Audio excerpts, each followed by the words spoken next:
Magandang araw po sa inyong lahat mga ka-online. Ako po si Papa Dudut.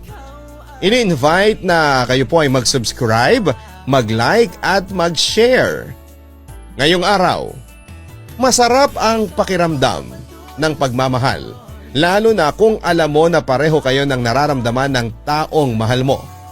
Pero hindi lahat ng masarap ay pwedeng ipagpatuloy ha, kasi may limitations tayo na palaging kailangang sundin. Lalo na kung ang pag-uusapan ay ang ating pamilya. May iba't ibang klase kasi ng pagmamahal tayo na pwedeng maramdaman.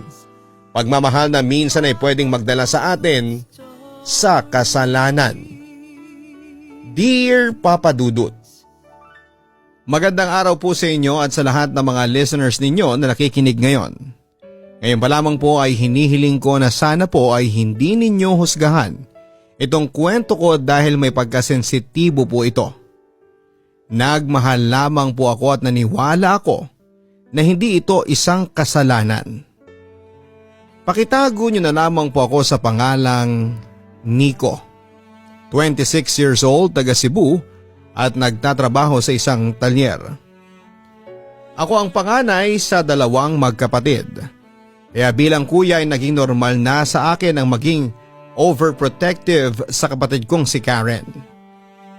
Yun kasi ang huling binilin sa akin ng mama namin bago siya mamatay, na alagaan kong mabuti ang kapatid ko. Kung ang iba nahihirapan sa responsibilidad bilang panganay, sa akin ay hindi. Sa katunayan nga niyan ay nag-e-enjoy ako. Bakit? Dahil tulad ko, protective rin si Karen sa akin. Parang ang siya pa yata ang mas mahigpit, lalo na pagdating sa mga babaeng nililigawan ko. Kaya nga ang nangyayari parang ako tuloy ang nagiging bunso sa aming dalawa. Isa rin po ito sa mga dahilan kung bakit malapit kami sa isa't isa ng kapatid ko. Hindi lang kasi magkapatid ang turingan namin kundi mag-best friends.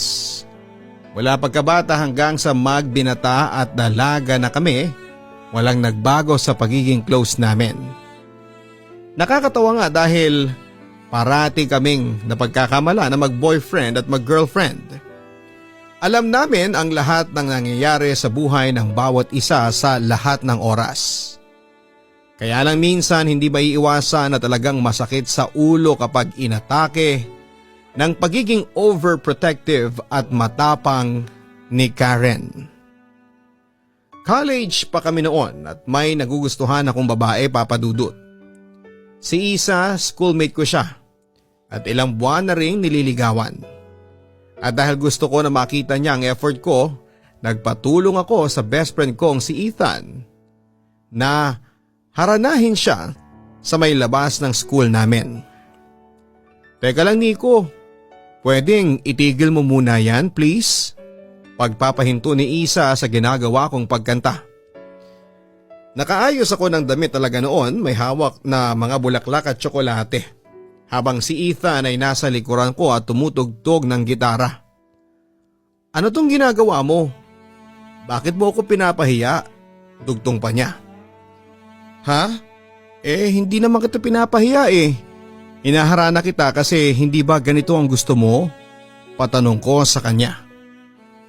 Kilala ko kasi si Isa bilang isang hopeless romantic na babae. Kaya alam ko na gusto niya mga ganong nakakakilig na bagay.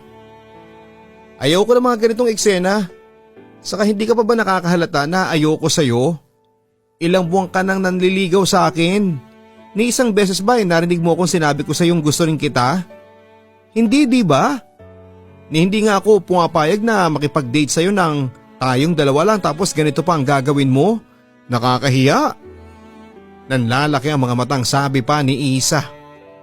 Medyo pinagtitingin na kaming ng ibang mga estudyante na lumalabas ng school kaya natameme na lang akong bigla. Stop doing this. Hindi kita gusto, okay? Tantanan mo na ako Nico. Uulitin ko. Ayoko sa'yo. Muling sabi niya. Hay, sabi ko naman kasi sa'yo kuya. Hindi kayo bagay nitong si Isa. Itsura pa lang luging-lugi ka na.